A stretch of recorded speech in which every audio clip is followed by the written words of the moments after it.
শ্রাদ্ধকালীন মন্ত্রের ভেতর মন্ত্র উচ্চারণ করা হয় অগ্নয়ে কব্যবাহনায় নমঃ সোমায় পিতৃমতে স্বাহা, বা আরও বলা হয় যজ্ঞেশ্বর হব্য সমস্ত কব্য। এই কব্য শব্দের ক বজ্রফলা, কব্য শব্দের অর্থ হচ্ছে পিতৃগণের উদ্দেশ্যে নিবেদিত অন্নকে বলা হয় কব্য। আর স্বয়ং বিষ্ণু নারায়ণ তিনি হচ্ছেন শ্রাদ্ধে ব্যবহার্য যে ঘি ব্যবহার করা হয় যজ্ঞেশ্বর হব্য সমস্ত কব্য। সুতরাং এই কব্যকে বর্তুলাকারে বা গোল গোল করে যখন প্রস্তুত করা হয় করে পিতৃগণের উদ্দেশ্যে দেয়া হয় বা প্রেতকে দেয়া হয়। প্রেত মানে প্রকৃষ্ট স্থানে যিনি স্থিত হয়েছেন চিরকালের জন্যে। এখানে উপসর্গ। প্রেত কথার অর্থ শুনলেই, প্রেতস্য কথাটা শুনলেই কম্পিত কলেবর হয়ে পড়ে সবার। হ্যাঁ, কেন প্রেত বলছেন? প্রেত ভূত এসব আমার বাবা হতে পারে না। আপনি সংস্কৃতের অর্থটা বোঝার চেষ্টা করুন। প্রকৃষ্ট রূপে স্থিত, যিনি ইহলোক থেকে লোকান্তরিত হয়ে এমন এক লোকে গমন করেছেন যে লোকেতে তিনি সুচারুরূপে প্রকৃষ্টভাবে সেখানে তিনি বসবাস করছেন। প্রকৃষ্ট রূপে স্থিত প্রেত, এই প্রেতগণের উদ্দেশ্যে পিণ্ড দান করা হয়। তাহলে প্রেত শব্দের অর্থটা বোঝা গেল। প্রেত কখনো নিন্দনীয় অর্থ নয়, এটা বন্দনীয় এবং যথার্থ সংস্কৃতের অর্থ, সুন্দর অর্থ।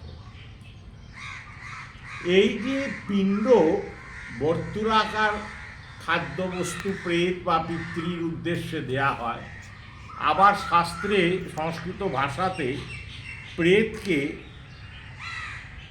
পিণ্ড দান করা হয়, সেটা তো একটা পর্যায়ে গেল। আবার পিণ্ড শব্দের অর্থ এই দেহকেও বুঝিয়েছে, সমগ্র দেহ।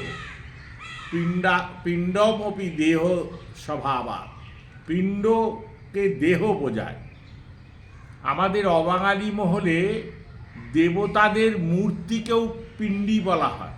যেমন ওই যে মা আছেন, তিনজন মা, বৈষ্ণব দেবী, তাকে সেখানেতে পিণ্ডাকারের মা রয়েছেন, পিণ্ড, সেই পিণ্ড বলা হয় ওই দেশের ভাষায়।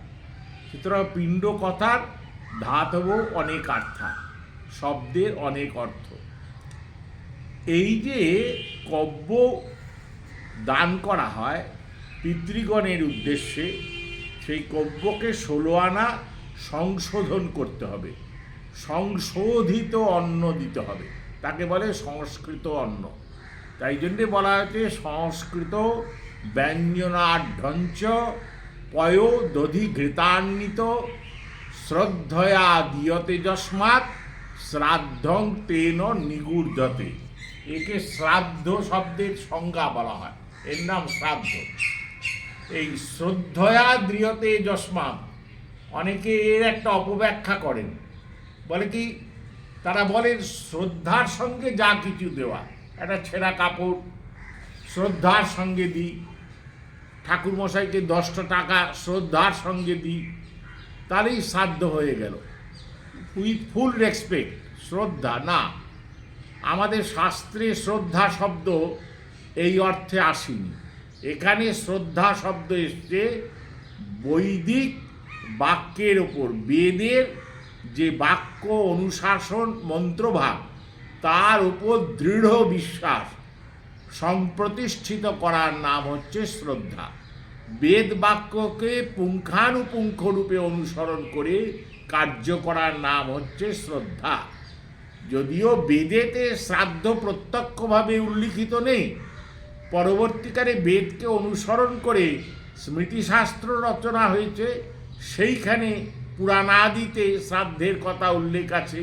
আপনারা ইতিহাসে পড়েছেন, রামায়ণে পড়েছেন আপনারা, দশরথজির মৃত্যুর পর মা সীতা তার শ্রাদ্ধ করেছিলেন, ভগবান রামচন্দ্র এসে তার কৈফিয়ত সাক্ষী চেয়েছিলেন, সুতরাং প্রাচীন এই প্রথা, তাই জন্যে সংস্কৃত হতে হবে, মানে পরিষ্কৃত হতে হবে। সংস্কৃত ব্যঞ্জনাঢ্যঞ্চ পয় দধি ঘৃতান্বিত শ্রদ্ধয়া দিয়তে যস্মাৎ শ্রাদ্ধম তেন নিগূঢ়তে। এই হলো শ্রাদ্ধের মূল কথা। পূজার্চনা চ্যানেলের পক্ষ থেকে আমরা আজকে দুটো পোস্ট নিবেদন করলাম।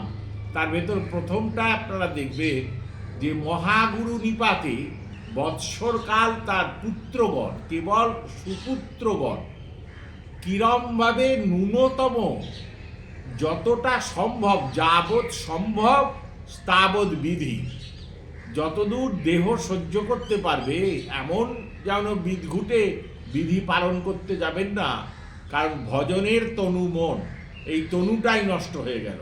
তাই একে রক্ষা করে যতদূর সম্ভব নিয়ম পালন করার কথা বলা হলো।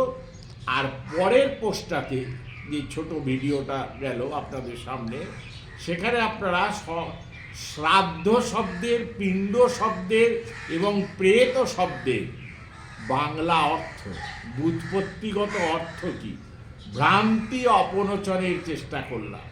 এই দ্বিতীয় যে পোস্টটা, এটা ভ্রান্তি মোচন বলতে পারেন, শ্রাদ্ধ সম্বন্ধীয় ভুল সংশোধন। আমাদের ভেতর যতগুলো ভুল ধারণা আছে, সেই ভুল ধারণা এর ভেতর সংশোধন করার চেষ্টা করা হয়েছে। জয় গুরু, জয় শ্রী সীতা।